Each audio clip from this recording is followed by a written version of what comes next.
Hey everyone, welcome to Let's Talk Life. My name is London. I'm your host. And today I have a special guest. His name is Malachi Fuller.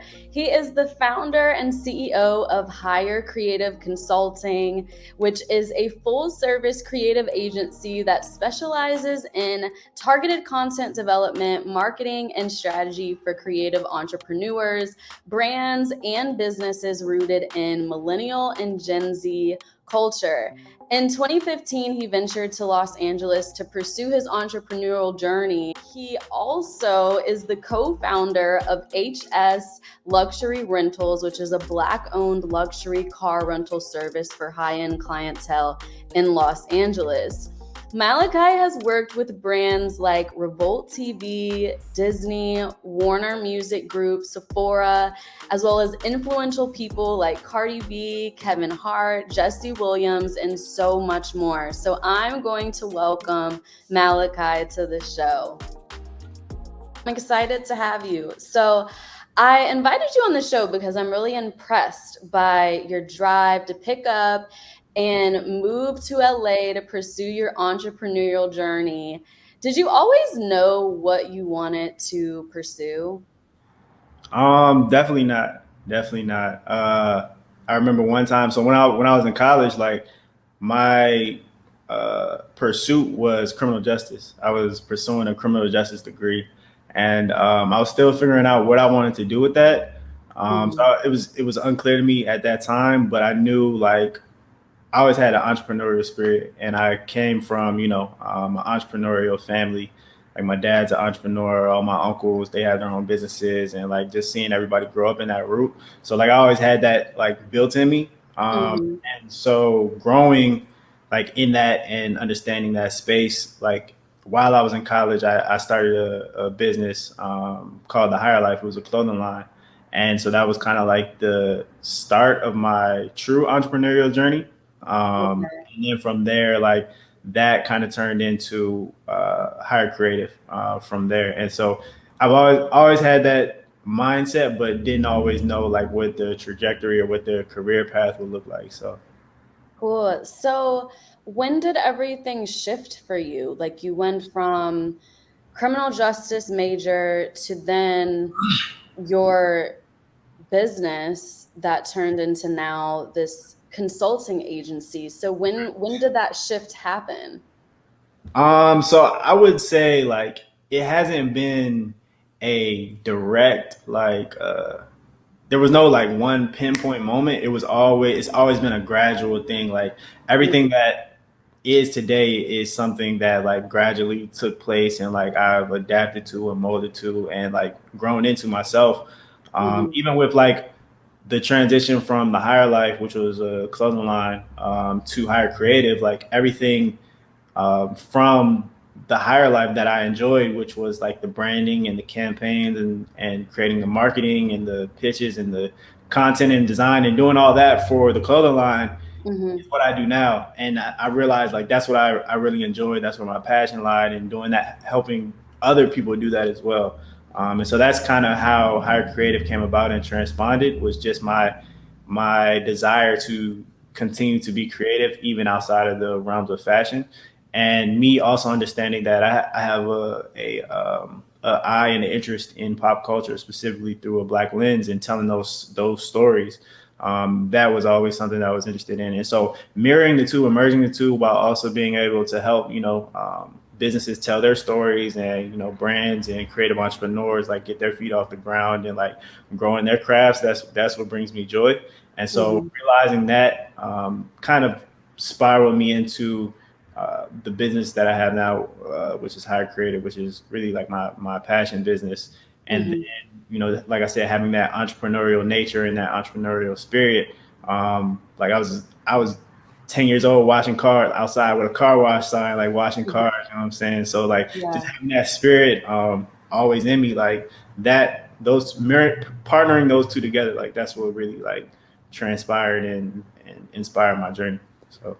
I love it. So tell me more about the creative consultant agency. What is your team's day to day? I'm sure the day to day changes, right? But depending on when clients come to you, what needs they come to you with, what are you guys seeing your projects consisting most of? Yeah, for sure. Our day-to-day changes every day. And I think that's one thing that I love about it is no 2 days are the same. Mm-hmm. Especially like within the creative realm, like even the projects we work on, like they're very, they're within the same like realm, but they're always very different. The clients are very different. Like it's a new thing every single time. And so like, so one day may look like, all right, we have a shoot, Mm-hmm. and we're on set and we're structuring, we're shooting different stuff and we're shooting content and we're creating like campaigns and stuff like that. And I might be directing that day or producing or something like that. The next day I might be in the office filling out, all paperwork and like, so like doing social media for different clients or whatever that looks like. So yeah, every day is different. Some of our clients range from, we do social media management for shows that are on national TV channels, and then we do, from national campaigns for content that might be in stores, or we might just do recap events for, large scale events. But yeah, it's an exciting an exciting space to be in because, like I said, no 2 days are ever the same. Our team is a diverse group of just creatives from ranging from like photographers, videographers, down to like social media managers and graphics people, really all over, marketers and people like that. So it's I love it, honestly.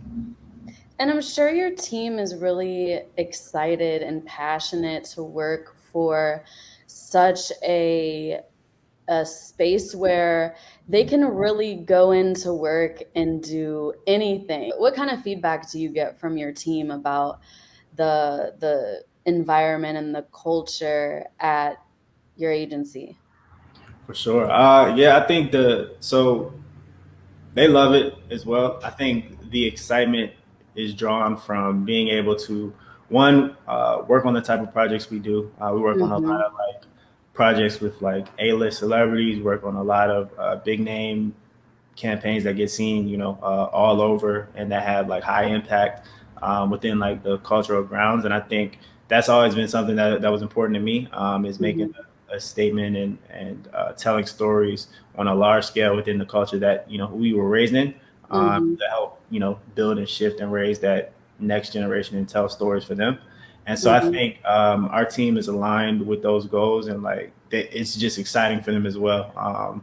And then also, being able to put people in position, having from a space of like creativity, being Mm-hmm. able to work with different photographers and videographers and people that just create content that either might not have certain opportunities or that are having those certain opportunities, and we just get to partner with them, and work with them. And so that's always exciting, being Mm-hmm. able to be in a space where we get to just connect with different people every day, from the Absolutely. client side all the way to like the producing side. So That is exciting. So this is probably a hard question, but are there any particular projects that are you're most proud of?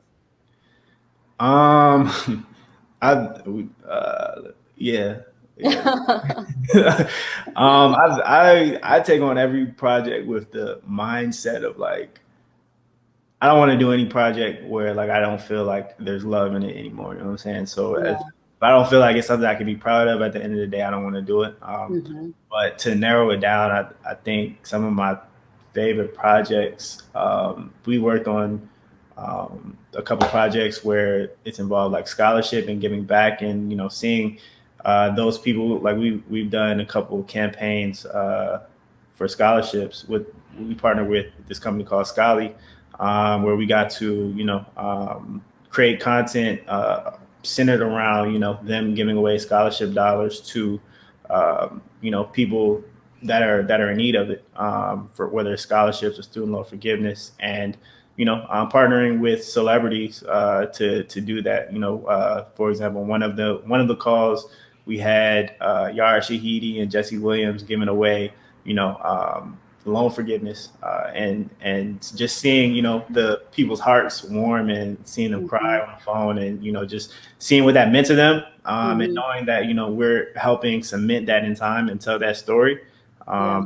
That was amazing to me. And then we've worked with like Lil Nas X to give away scholarships, and graduate hotels with them within like the Scholly platform. So helping that was definitely one of my favorite projects to work on so far. And And then when you're able to give back like that, it makes it so much more meaningful and it gives it so much more purpose. for sure, for sure, and yeah, I mean, it's those are the stories we long for, right? Like being able to tell stories of like real life stories of Mhm. people, and seeing like impact and change happen. Yeah. On the flip side, of being able to give back is being able to tell stories of just influential people who help inspire and shift and shape culture. Mhm. And so that brings another one of my favorite projects that we've worked on to date, was with Hillman Grad, which is Lena Waite's production company. And we got to partner with them on a project with Sephora, where we highlighted four of Sephora's top beauty founders within their stores. And so that campaign was a national campaign that you could see inside of almost all of the Sephora stores, that's still playing to this day. And just being able to tell those stories of the Black women that have impacted and shaped and shifted the beauty culture, beauty and lifestyle culture. That was Yeah, exciting. I've seen that campaign. I had no idea that you guys are a part of that. Yeah, so we were the production team that helped put together the interviews and the content for that. So it's It looks exciting. amazing. Yeah, I appreciate that. So it's exciting Yeah. just to have work out there that people can consume on a large scale and a large scale basis like that, and be able to tell impactful and meaningful stories. So shout out Yeah. to Brad for putting us in there. That's incredible. So, what do you think are a few misconceptions people have about being their own boss? Because there's you hear this all the time, not only in our culture, but in every culture probably across the board. It's like, I want to be my own boss, like I don't want to work for nobody. Like you hear that all the time, but it's so much easier said than done, which is why not everyone is doing it. So what do you think comes with that when it comes to like the mentality of being your own boss? Yeah, man, let me think. For me, I'll give you two polar opposites. One is that Mhm. it's easy, anybody can do Mhm. it, and Mhm. I don't think that's the case personally. I think you have to have uh, something in you for you to really be your own boss on a level that can get you like to a level that you want to be at. You know what I'm saying? So Mm. it takes a lot from you. It takes a lot of energy, and you got to be willing to put in the time and the energy and the focus to be able to do it. It's not an easy task at all. People think you can just wake up whenever you want, and Mhm. start working whenever you want, and you get paid however. Like and that is a luxury that you can be afforded, but that's not always the case, Yeah. and it takes work to get to that point. But on the complete flip side, people also have the misconception that it's too hard for them, and Mm. I really do think that if it's in you, you could do it. You know what I'm saying? So like being able, I don't think it's too hard for anybody. I think it just depends on like how much work you're willing to put into it. So it's not easy, but it's not too hard where it's unobtainable. I think if Right. you want to be your own boss and you want to create your own business, your own brand, it takes work, but it's obtainable. So yeah. I agree with you. From your experience being your own boss, but also leading other people, what qualities, because you mentioned, it takes something special inside somebody to really cultivate those leadership abilities. What do Hmm. you think like are not only your qualities, but what qualities do you feel like make a good boss, but also an effective leader? Man, it's a lot, and one of the main ones that also is a misconception is that like you have to be self-made or you have to do it alone to like be your own boss. Mm-hmm. Like I really think it takes a team. and it takes partners. And without that, like you can't like you'll be able to do you'll be able to go far, but you won't be able to go your fullest potential without having Mm-hmm. a team. And so like I think that's a common misconception that you got to get it from the mud, or you feel me, like do it on Mm-hmm. your own, or just really think like being self-made and getting it out the mud or getting on your own, like that's a common misconception. I think you can go further when you have people that are with you and that can Mm-hmm. help you carry the load. And so doing it on your own is good, but being able to work with a team, I think that makes you a even better and strong and effective leader. And then from there, exercising patience with the team, being understanding, being able to communicate well, making sure your team feels empowered. Um, and then one of my friends sent me a quote actually yesterday that said, "Build a team so strong that they don't know who's in charge." And I love that. and he sent it to me. He was like, I really feel like this is what your team reflects and embodies. You know what I'm saying? Because it's like everybody feels empowered. Everybody feels like they have a stake. They have like control. Like they everybody feels like they're a leader. And I think Mm-hmm. that's effective leadership. Mm-hmm. And it creates a good return rate and makes everybody feel good about what they're doing, the work they're doing. And so yeah, so.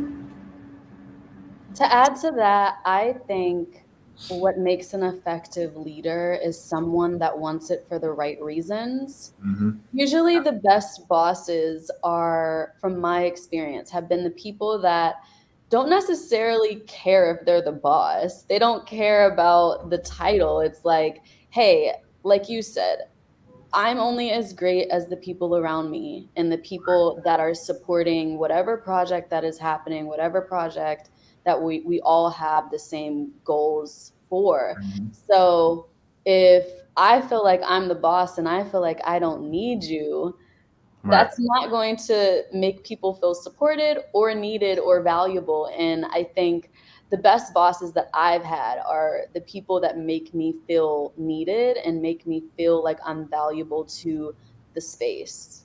Absolutely. Yeah, I agree.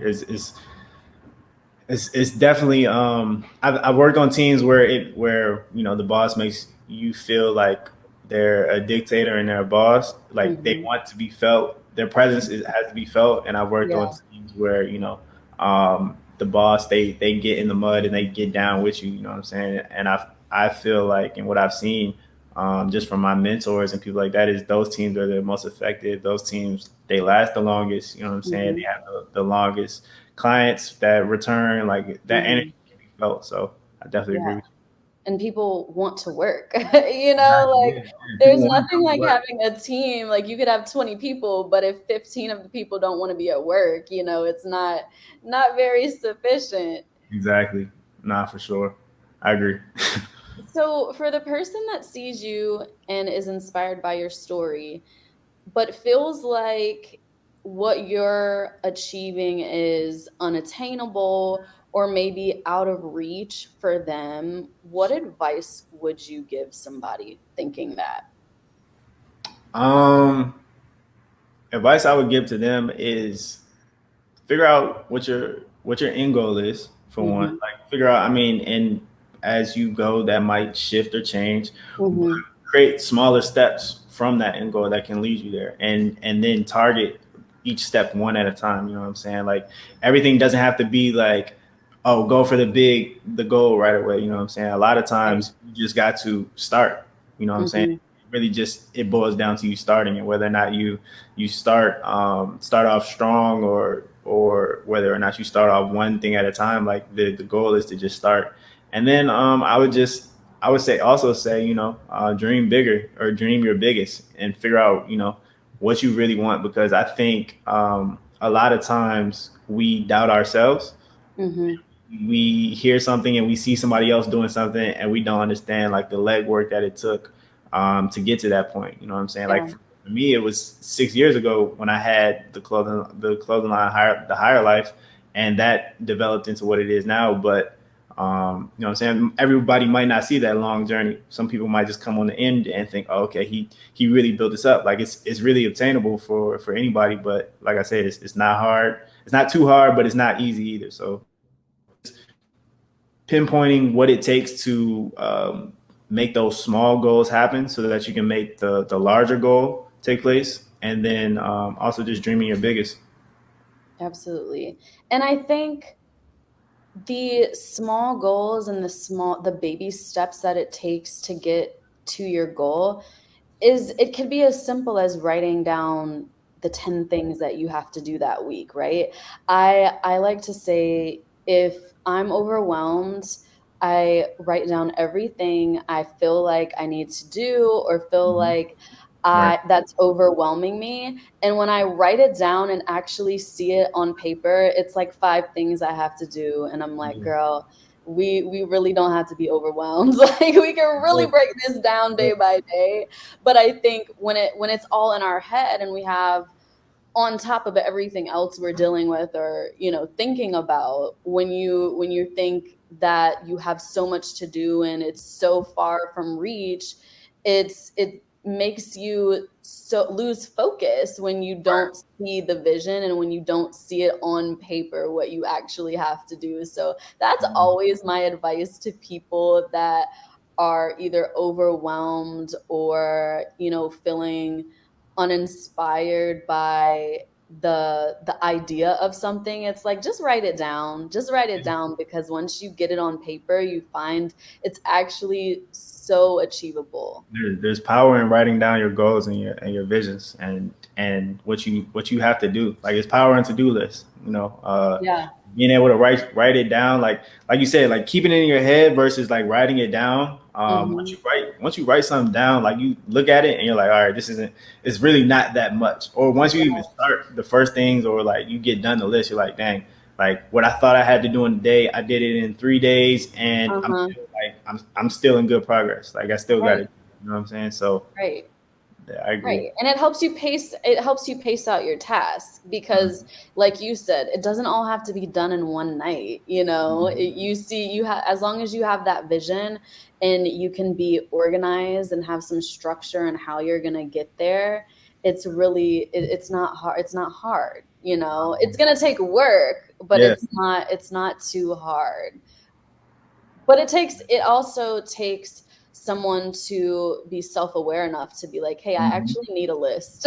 you know Yeah. I No, need that a self list. awareness is key. Yeah.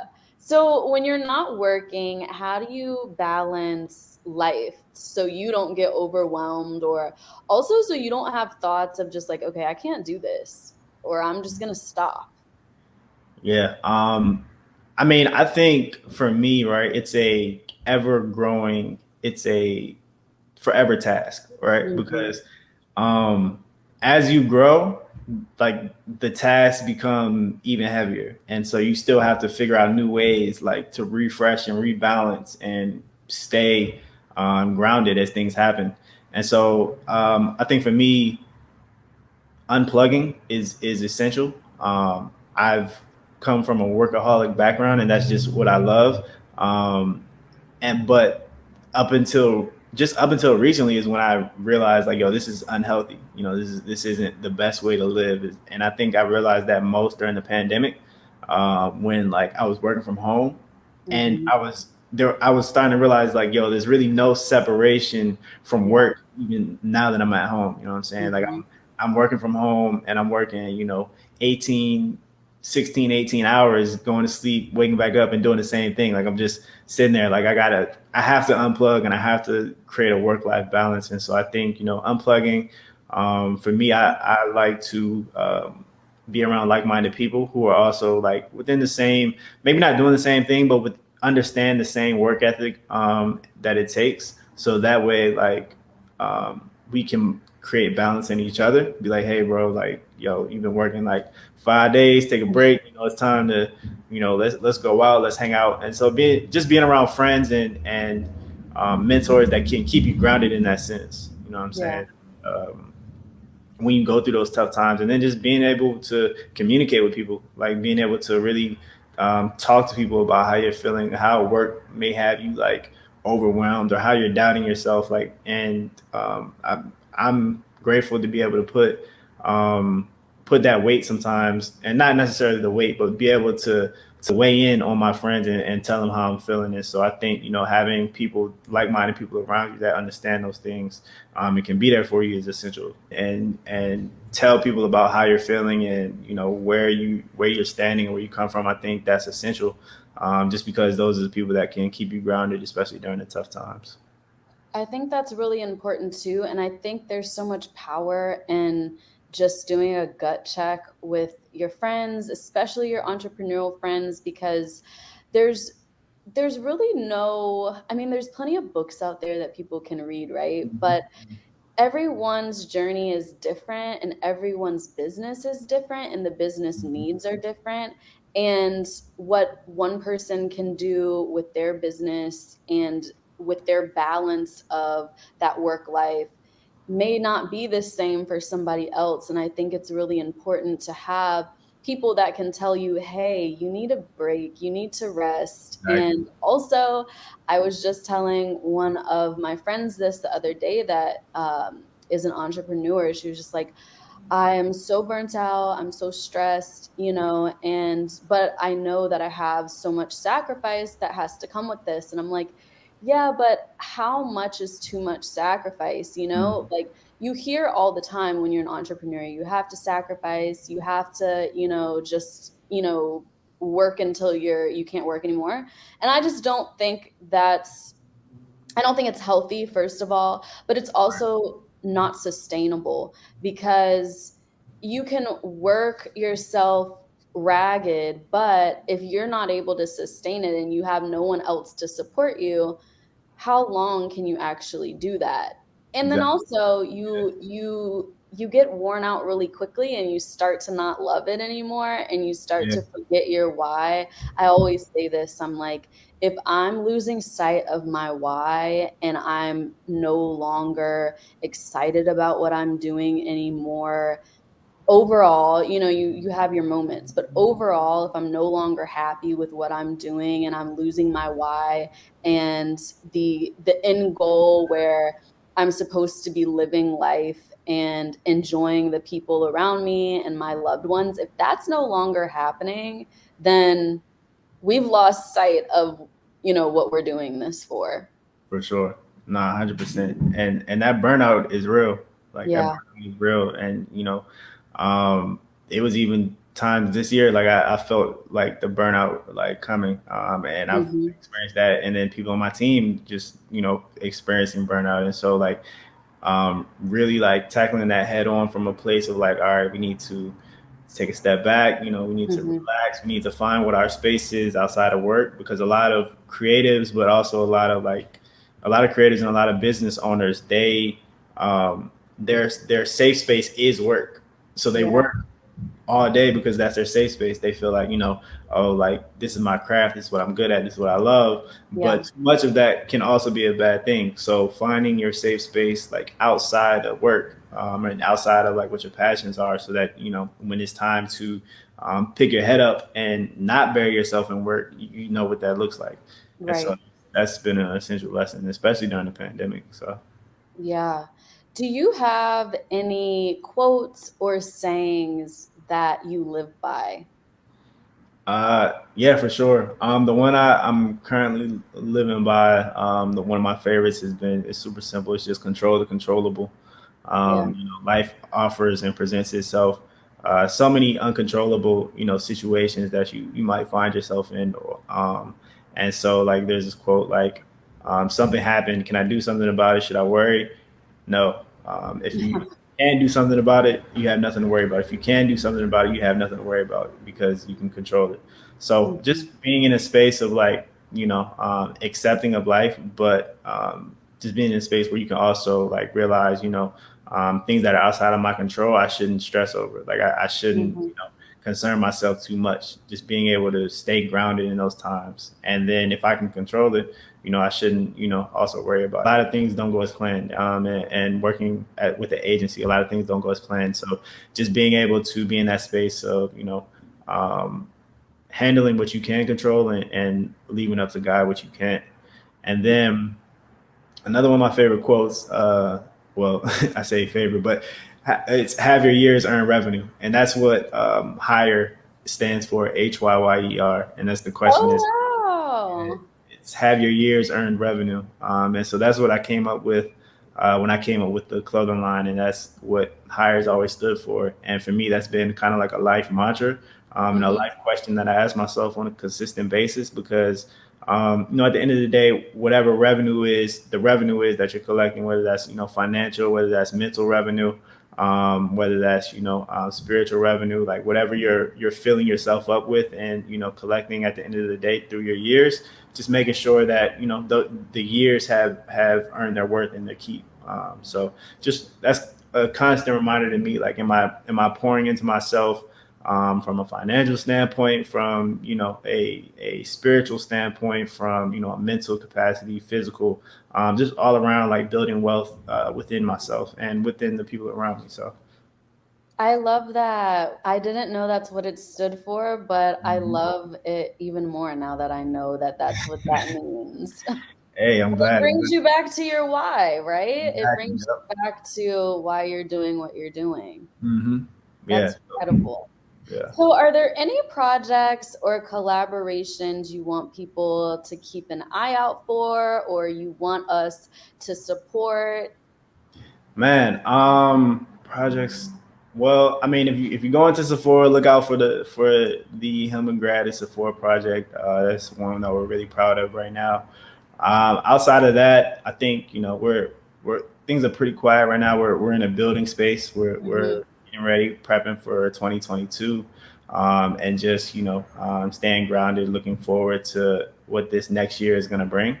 But we're also working on a program called Higher Education, which is basically a one-on-one developmental course it'll be kind of sort of like office hours that will just allow one creatives but two like growing entrepreneurs and people with brands and businesses to connect with myself and different like industry leaders and creatives that people might just have questions, they want to just get their questions answered, you know what I'm saying? And I feel like when I was coming up and a lot of people were coming up, I've realized like they don't have mentors in the Hmm. space. It's hard to connect with people one on one and just ask people direct questions without the fluff.